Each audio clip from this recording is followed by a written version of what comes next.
আজকের আলোচনার জন্য আমাদের হাতে বেশ অন্যরকম একটা নথি এসেছে। এটা কোনো রিসার্চ পেপার বা আর্টিকেল নয়, বরং এটা একটা সেলস ব্লুপ্রিন্ট। একটা সেলস ব্লুপ্রিন্ট। ইন্টারেস্টিং। হ্যাঁ, রবিকান্তের তৈরি স্কুল ইআরপি এর জন্য। সোজা কথায় একটা স্ক্রিপ্ট। সেলস টিমের লোকেরা স্কুলে গিয়ে ঠিক কি কথা বলবে, কিভাবে সফটওয়্যারটা বিক্রি করবে, তার একটা পুরো গাইডলাইন। বাহ! তো চলুন আজ আমরা এই নথিটা একটু ব্যবচ্ছেদ করি। দেখি কিভাবে একটা টেক প্রোডাক্টকে শিক্ষা প্রতিষ্ঠানের কাছে বিক্রির জন্য তুলে ধরা হয়, এর গভীরে কি কৌশল কাজ করছে, আর এটা স্কুলের ঠিক কোন কোন যন্ত্রণার জায়গাগুলোতে আঘাত করার চেষ্টা করছে। ঠিক, কারণ ব্যাপারটা তো শুধু সফটওয়্যার বিক্রি করা নয়। একদম, এটা একটা স্কুলের পুরো পরিচালনা পদ্ধতি বদলে দেওয়ার প্রস্তাব। আর এটাই বিষয়টাকে আকর্ষণীয় করে তুলেছে। সাধারণত আমরা শেষ পণ্যটা দেখি, কিন্তু তার পেছনের ভাবনাটা, যে কৌশলগুলো কাজ করে, সেগুলো তো চোখের আড়ালে থাকে। হ্যাঁ, এই নথিটা আমাদের সেই মার্কেটিং ইঞ্জিনের একেবারে ভেতরে উকি দেওয়ার সুযোগ করে দিচ্ছে।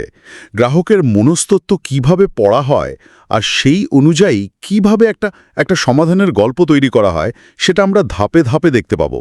তাহলে শুরু করা যাক প্রথম ধাপ দিয়েই। যে কোনো বিক্রির শুরুতেই তো প্রয়োজনটাকে তুলে ধরতে হয়। অবশ্যই। এই স্ক্রিপ্টটাও ঠিক সেটাই করেছে। কিছু খুব সাধারণ কিন্তু পরিচিত সমস্যার কথা বলছে, যেমন ধরুন হাতে লেখা অ্যাটেন্ডেন্স রেজিস্টার, ফি কালেকশনে ভুল, পরীক্ষার রেজাল্ট বেরোতে দেরি হওয়া। আর অভিভাবকদের সাথে যোগাযোগের অভাব, এগুলো তো প্রায় সব স্কুলেরই সমস্যা। ঠিক। তো স্ক্রিপ্টটা বলছে এই সমস্যাগুলোর কারণে স্কুলগুলোর আসলে অনেক সময় নষ্ট হয়, অনেক বিভ্রান্তি তৈরি হয়, কারণ তারা এখনও মূলত এক্সেল আর কাগজপত্রের ওপরই নির্ভর করে। হ্যাঁ, এবং এখানে একটা খুব ক্লাসিক কৌশল কাজ করছে।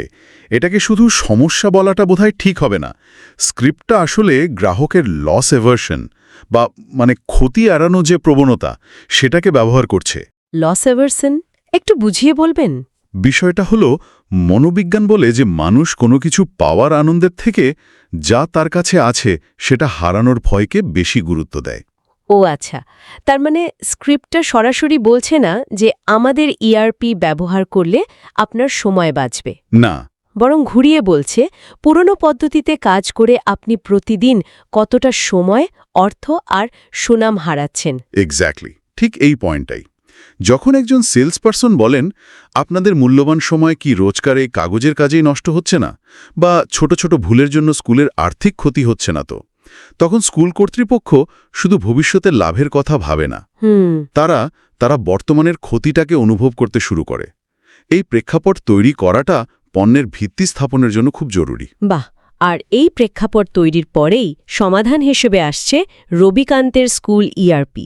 বলা হচ্ছে এটা একটা সম্পূর্ণ ডিজিটাল সমাধান। হ্যাঁ, যেটা স্টুডেন্ট ম্যানেজমেন্ট, অ্যাটেন্ডেন্স, ফি, পরীক্ষা, যোগাযোগ সবকিছুকে এক ছাতার তলায় নিয়ে আসবে। এই এক ছাতার তলা বা সেন্ট্রালাইজড সিস্টেম ধারণাটা কেন এত গুরুত্বপূর্ণ? কারণ এটা বিশৃঙ্খলার বিপরীতে নিয়ন্ত্রণ আর স্বচ্ছতার একটা প্রতিশ্রুতি দেয়। ভাবুন একবার, যখন অ্যাকাউন্টের হিসাব এক জায়গায়, ছাত্রছাত্রীদের তথ্য অন্য জায়গায়, আর পরীক্ষার নম্বর হয়তো শিক্ষকদের ব্যক্তিগত খাতায়, ঠিক তখন একটা সামগ্রিক চিত্র পাওয়া প্রায় অসম্ভব। ম্যানেজমেন্টের কাছে পুরো স্কুলের স্বাস্থ্যের একটা পরিষ্কার ছবি থাকে না। একটা কেন্দ্রীভূত সিস্টেম সেই সমস্যার সমাধান করে। আচ্ছা, এটা কর্তৃপক্ষকে একটা ককপিট ভিউ দেয়, যেখান থেকে তারা স্কুলের প্রতিটি দিক নিয়ন্ত্রণ করতে পারে, পর্যবেক্ষণ করতে পারে। তথ্যের এই সহজলভ্যতা আসলে ক্ষমতারই অন্যরূপ। এই ককপিট ভিউয়ের ধারণাটা বেশ আকর্ষণীয়, কিন্তু বাস্তবে সফটওয়্যারটি ঠিক কি কাজ করে স্কুলকে এই সুবিধাটা দেয়? এর মূল ফিচার বা মডিউলগুলো কি? স্ক্রিপ্টে খুব সহজবোধ্যভাবে কয়েকটি মূল মডিউলের কথা বলা আছে, যেমন স্টুডেন্ট ম্যানেজমেন্ট, যা ছাত্রছাত্রীদের ভর্তি থেকে শুরু করে তাদের একাডেমিক রেকর্ড, ব্যক্তিগত তথ্য সবকিছু এক জায়গায় রাখে। এর হলো যে কোনো মুহূর্তে একজন ছাত্র বা ছাত্রীর পুরো প্রোফাইল এক ক্লিকে পাওয়া সম্ভব। এরপর আছে অ্যাটেন্ডেন্স ম্যানেজমেন্ট, যেটা ছাত্রছাত্রী আর স্টাফদের দৈনিক হাজিরা ডিজিটালি রেকর্ড করে। এর ফলে তো অনেক ম্যানুয়াল কাজ কমে যায়, তাই না? শুধু কাজই কমে না, এর একটা গভীর প্রভাবও আছে।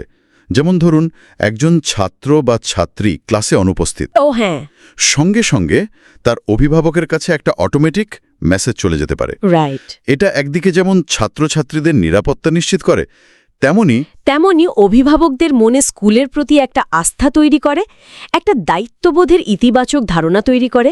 এই ছোট্ট পরিবর্তনটাই স্কুলের ভাবমূর্তি অনেক বাড়িয়ে দেয়। এটা একটা দারুণ পয়েন্ট। এরপর আসছে ফি ও কাউন্টস, আর শিক্ষকদের জন্য সম্ভবত সবচেয়ে জরুরি পরীক্ষা ও রেজাল্ট মডিউলটা। স্ক্রিপ্টে বলা হয়েছে এটা নাকি স্বয়ংক্রিয়ভাবে রিপোর্ট কার্ড তৈরি করতে পারে। হ্যাঁ, আর এটা যে কি পরিমাণ সময় বাঁচায়। আমার পরিচিত একজন স্কুল অধ্যক্ষ বলছিলেন, রিপোর্ট কার্ড তৈরির সময়টা ছিল শিক্ষকদের জন্য বছরের সবচেয়ে চাপের সময়। আমি ধারণা করতে পারি। ঘণ্টার পর ঘণ্টা ধরে নম্বর যোগ করা, গ্রেড গণনা করা, মন্তব্য লেখা, এই পুরো প্রক্রিয়ায় ভুলও হতো প্রচুর। এই ধরনের অটোমেশন তাদের জীবন যে কতটা সহজ করেছে তা বাইরে থেকে বোঝা কঠিন। যে সময়টা আগে এই যান্ত্রিক কাজে নষ্ট হতো, এখন সেই সময়টা তারা ছাত্রছাত্রীদের পেছনে বা পড়ানোর মান উন্নত করার কাজে লাগাতে পারেন। একদম। প্রতিটি মডিউল আসলে স্কুলের কোনো না কোনো নির্দিষ্ট অ্যাডমিনিস্ট্রেটিভ পেইন পয়েন্ট বা প্রশাসনিক যন্ত্রণার সমাধান করছে। তাহলে সব মিলিয়ে স্কুলের লাভটা কি দাঁড়াচ্ছে? স্ক্রিপ্টে কয়েকটি সরাসরি সুবিধার কথা বলা হয়েছে। সময় বাঁচানো, কাগজের কাজ ৮০% পর্যন্ত কমানো, তথ্যের নির্ভুলতা বাড়ানো, আর স্কুলের একটা পেশাদার ভাবমূর্তি তৈরি করা। এই পেশাদার ভাবমূর্তি বা প্রফেশনাল ইমেজ বিষয়টা কি সত্যি এতটা প্রভাব ফেলে? অবশ্যই ফেলে। আজকের দিনে অভিভাবকরা অনেক বেশি সচেতন। ঠিক। তারা স্কুল বাছাইয়ের ক্ষেত্রে এই বিষয়গুলোকে খুব গুরুত্ব দেন। যখন তারা দেখেন যে একটা স্কুল প্রযুক্তি ব্যবহার করে স্বচ্ছতা বজায় রাখছে, অভিভাবকদের সাথে নিয়মিত যোগাযোগ রাখছে, তখন স্কুলের প্রতি তাদের ধারণাটাই বদলে যায়। মানে এটা একটা মার্কেটিং টুলের মতনও কাজ করে? একদম। এটা শুধু বর্তমান অভিভাবকদের সন্তুষ্ট রাখে না, নতুন ভর্তির ক্ষেত্রেও একটা বড় বিজ্ঞাপন হিসেবে কাজ করে। ভালো ভাবমূর্তি মানেই তো ভালো ব্যবসা। স্ক্রিপ্টে একটা বিষয় আমার বেশ চোখে পড়েছে। সেখানে বলা হয়েছে এই ইআরপি বিশেষভাবে ভারতীয় স্কুলের কথা মাথায় রেখে ডিজাইন করা। এটা কি শুধুই একটা মার্কেটিং কৌশল, নাকি এর পেছনে সত্যিই কোনো কারণ আছে? এটা একটা দারুণ প্রশ্ন। অনেক ক্ষেত্রেই এই ধরনের কথা মার্কেটিংয়ের অংশ হয়, কিন্তু এখানের বাস্তবিক ভিত্তি থাকার সম্ভাবনা কিন্তু প্রবল। যেমন ভারতের বিভিন্ন শিক্ষা বোর্ড, সিবিএসই, আইসিএসই বা রাজ্য বোর্ডগুলোর রিপোর্ট কার্ডের ফরম্যাট বা পরীক্ষার নিয়ম তো আলাদা। হ্যাঁ, তা তো বটেই। একটি আন্তর্জাতিক সফটওয়্যারের পক্ষে এই সব স্থানীয় নিয়মকানুন নিখুঁতভাবে মেনে চলা কঠিন হতে পারে। একটি ভারতীয় স্কুলের জন্য তৈরি ইআরপি সম্ভবত এই বিষয়গুলোকে আগে থেকেই অন্তর্ভুক্ত করে। তাছাড়া ফি কাঠামো বা ছুটির তালিকার মতো বিষয়গুলো তো দেশ অনুযায়ী ভিন্ন হয়। আচ্ছা। তার মানে এই দাবিটা পণ্যের প্রাসঙ্গিকতা অনেক বাড়িয়ে তোলে। ঠিক।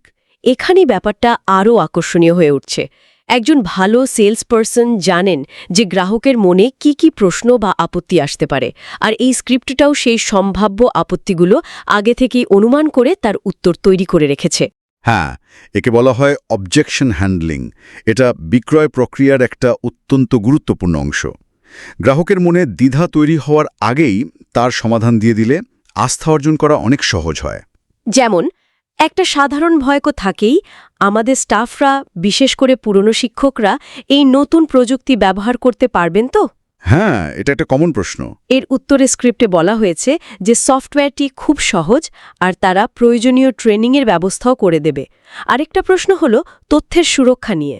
ডেটা সিকিউরিটি খুব গুরুত্বপূর্ণ। তার উত্তরে বলা হয়েছে এটি একটি সুরক্ষিত সিস্টেম যেখানে অ্যাক্সেস কন্ট্রোল আছে, মানে কে কোন তথ্য দেখতে পাবে সেটা নিয়ন্ত্রণ করা যায়। এই উত্তরগুলো আসলে গ্রাহকের ভয়কে যুক্তি দিয়ে খণ্ডন করার চেষ্টা করছে। এটা গ্রাহককে আশ্বস্ত করে যে যেই সমস্যাগুলোর কথা তারা ভাবছে সেগুলোর সমাধান বিক্রেতার কাছে আগে থেকেই আছে। এর ফলে বিক্রেতাকে আর শুধু একজন পণ্য বিক্রেতা মনে হয় না। ঠিক, তাকে একজন সমস্যার সমাধানকারী বা কনসালটেন্ট হিসেবে মনে হয়। আর সবচেয়ে বড় এবং সাধারণ প্রশ্ন, যেটা প্রায় সব ক্ষেত্রেই আসে, এর দাম কত? এটা কি খুব দামি? হ্যাঁ, টাকার প্রশ্ন। স্ক্রিপ্টে কিন্তু সরাসরি দামের কথা বলা হয়নি। এর উত্তরে বলা হয়েছে ইআরপি ম্যানুয়াল কাজ এবং ভুল কমিয়ে আসলে দীর্ঘমেয়াদে আপনার টাকা বাঁচায়। হ্যাঁ, এবং এখানেই পুরো বিক্রয় কৌশলের সবচেয়ে চতুর অংশটি লুকিয়ে আছে। কিভাবে? এখানে খরচকে ব্যয় বা এক্সপেন্স হিসেবে না দেখিয়ে বিনিয়োগ বা ইনভেস্টমেন্ট হিসেবে দেখানো হচ্ছে। বলা হচ্ছে এই স্কুল ইআরপি কোনো খরচ নয়, এটা দক্ষতা, স্বচ্ছতা আর উন্নতির জন্য একটা বিনিয়োগ। এই বিনিয়োগ শব্দটা ব্যবহার করাটা বেশ বুদ্ধিদীপ্ত, কিন্তু একজন অভিজ্ঞ স্কুল ম্যানেজার কি এটাকে একটা সাধারণ সেলস কৌশল হিসেবে ধরে ফেলতে পারেন না? এই যুক্তিটা কি সবসময় কাজ করে? চমৎকার প্রশ্ন। হ্যাঁ, একজন সন্দিহান গ্রাহক এটাকে কৌশল হিসেবে দেখতেই পারেন। এখানেই একজন দক্ষ সেলস পার্সনের ভূমিকা আসে। আচ্ছা। শুধু বিনিয়োগ বললেই তো হবে না, তাকে উদাহরণ দিয়ে বা একটা সম্ভাব্য ROI return on investment calculation দেখিয়ে প্রমাণ করতে হবে।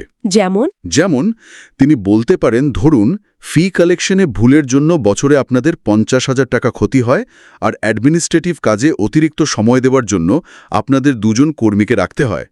আমাদের ইআরপি এই দুটি সমস্যার সমাধান করলে বছরে আপনাদের প্রায় 2 লক্ষ টাকা বেঁচে যাবে। সেক্ষেত্রে আমাদের সফটওয়্যারের দামটা কি আর খরচ মনে হবে, নাকি একটি লাভজনক বিনিয়োগ? যখন সংখ্যা দিয়ে কথা বলা হয় তখন যুক্তিটা অনেক বেশি শক্তিশালী হয়ে ওঠে। অর্থাৎ শব্দকে তথ্যের সাথে জুড়ে দিয়ে বিশ্বাসযোগ্যতা তৈরি করতে হয়।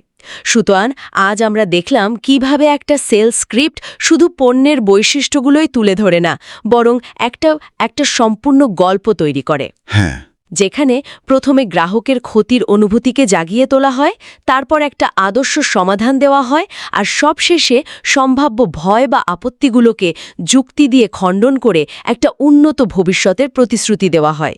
একদম। এই পুরো নখেটি আসলে পরিবর্তন ব্যবস্থাপনার চেঞ্জ ম্যানেজমেন্টের একটা ব্লুপ্রিন্ট। এটা শুধু সফটওয়্যার বিক্রি করছে না, এটা একটা স্কুলকে তাদের চিরাচরিত আরামদায়ক কাজের পদ্ধতি থেকে একটা নতুন ডিজিটাল পদ্ধতিতে রূপান্তরিত হতে উৎসাহিত এবং আশ্বস্ত করছে। প্রতিটি শব্দ, প্রতিটি যুক্তি সেই লক্ষ্যে ডিজাইন করা। ঠিক। এটা গ্রাহককে শুধু একটা পণ্য কিনতে বলছে না, বরং একটা উন্নততর কর্মপন্থা গ্রহণ করতে বলছে। এটা সত্যিই ভাবার মতো বিষয়।